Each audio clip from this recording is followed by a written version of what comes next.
Good morning friends.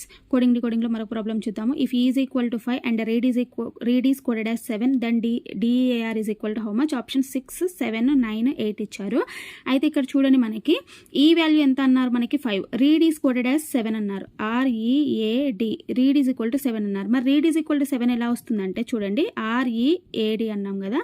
So are value ఎంత? ఏబిసిడీలలో మనకి 18 are value, ఈ వాల్యూ 5, ఏ వాల్యూ 1, డి వాల్యూ ఎంత? మనకి 4. ఇవన్నిటిని యాడ్ చేయండి, మనకి ఎంత వస్తుంది అంటే 28 వస్తుంది. సో ఈ 28ని ఏం చేయాలంటే, రీడ్లో ఎన్ని లెటర్స్ ఉన్నాయి? 1, 2, 3, 4 ఉన్నాయి కాబట్టి 4 తోటి మనం డివైడ్ చేస్తే 4 7s ఆర్ ఎంత అంటే 4 7s ఆర్ 28, అవునా? సో అట్లా రీడ్ వాల్యూ 7 వచ్చింది. మరి డిఆర్ వాల్యూ ఎట్లా వస్తుంది అంటే DEAR. సో మరి డి వాల్యూ ఎంత? మనకి 4, ఈ వాల్యూ ఎంత?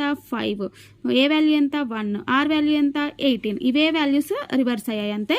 మొత్తం యాడ్ చేస్తే 28, మళ్ళీ దీన్ని కూడా 4తో డివైడ్ చేస్తే ఎంత అంటే 7 అనమాట. ఓకే, 7 ఎక్కడ ఉంది? ఇక్కడ ఉంది. ఓకేనా? So thank you.